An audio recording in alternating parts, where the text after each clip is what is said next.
So before we go ahead and practice creating an autoscaling group, you need to take your first two instances and we're actually going to terminate them. Okay, so now this is done, we can go ahead and create an autoscaling group. For this, on the bottom left, click on autoscaling group and we will create an autoscaling group.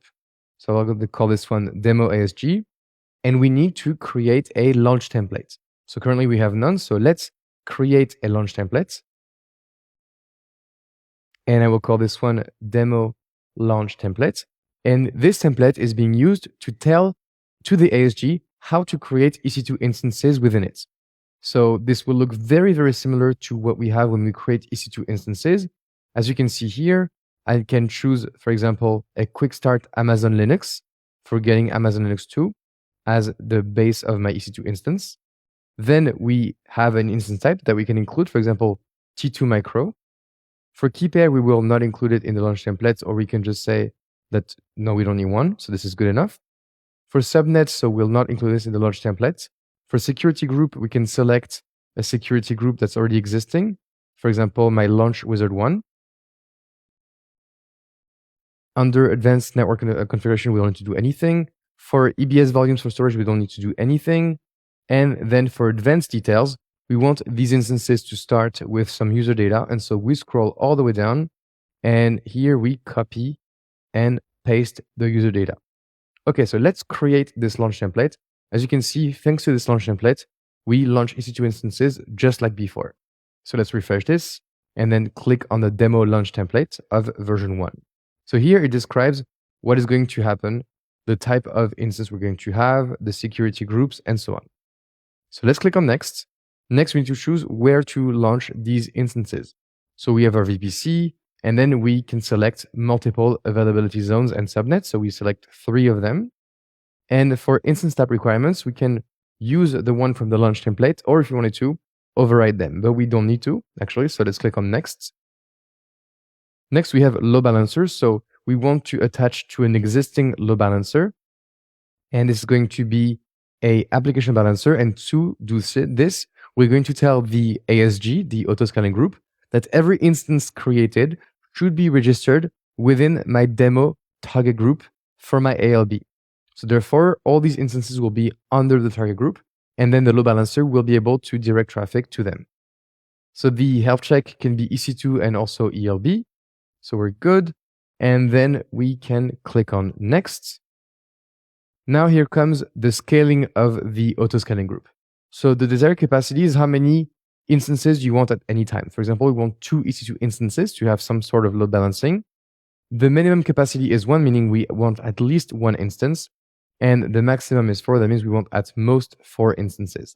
But the desired is what matters the most because this is the actual capacity that we're going to get. Okay, so then do we want scaling policies? This is too advanced, but you of course can set scaling policies on a auto-scaling group. That's the whole point of it, which allows you to resize your ASG on demand. If there is much more demand, then it's going to have more instances. If there is less request, less demand, then it's going to be less instances. So click on next. Next, we don't need notifications. We don't need tags. We can review everything. It looks good. And let's create our auto-scaling group. So now our auto-scaling group is being created. And as you can see, the state is updating capacity because we have 0 instances in our ASG, but we want 2. So I can click on it to get a bit more details. So let's go under activity. And in here, we have 2 activity history. That is, we are launching 2 new EC2 instances because, well, the desired capacity went from 0 to 2. And so if we have a look under the instance management tab, as you can see now, 2 EC2 instances are in the pending state. So if I go under EC2 and look at my EC2 instances, in that UI, we also see that 2 instances are running, and these have been created by my auto-scaling group. So the benefit is that now they are fully managed by my auto-scaling group. And let's go see, for example, in my target group as well. So if I go to my target group on the left-hand side and look at my demo TG ALB right here, scroll down, as you can see now we have 2 total targets, and these are the targets created by our auto-scaling group.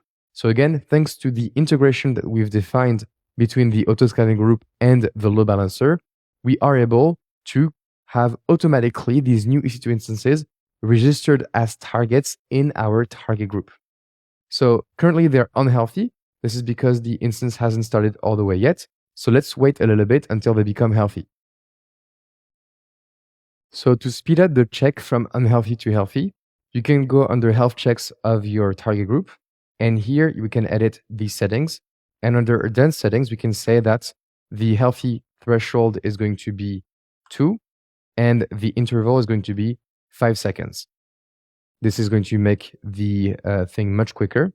So of course the timeout needs to be 2 seconds, something less than the interval itself. So let's save our changes.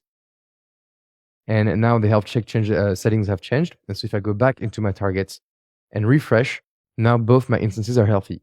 We just made the health check happen faster and more often. So now both my instances are healthy. And so therefore, if I go under my load balancer right here, and I look at the DNS name and open it in a new tab, I get a hello world from both my instances. And this is cool because these two instances were created by the auto-scaling group.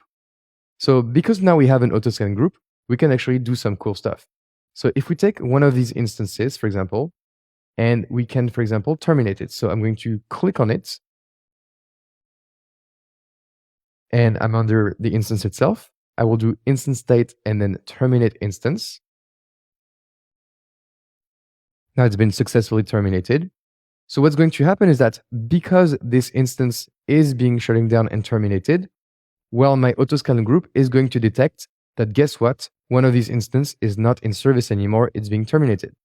And so therefore, because we have an auto-scaling group with a desired capacity of 2 instances, automatically a new instance should appear. So let's observe this behavior by having here the activity history. And as you can see, in progress was terminating EC2 instance. And so an instance was taken out of service because, well, it's been terminated. And then we have a new activity saying, hey, an instance was launched in response to an unhealthy instance needing to be replaced. So it's very cool because the auto-scaling group can automatically detect unhealthy instances and create new one for replacement. So if we go here now, there's one instance in pending state, which is being started, one instance being terminated, and one instance in service. And this is the whole power of auto-scaling groups. Of course, you can go to the next level, but for now we know enough, which is around automatic scaling, to actually define scaling policies to automatically increase or decrease the desired capacity over time based on our load and so on. But here, you've seen the basics and the major features of auto-scaling groups, and you could play around by editing the desired capacity yourself to set it to 1, for example, to terminate instances and only keep one of them, or to set it to 4 and see the auto-scaling group create multiple instances that will be registered with our load balancer. And so therefore, the traffic is going to be distributed between 4 instances. So I hope you liked it, and I will see you in the next lecture.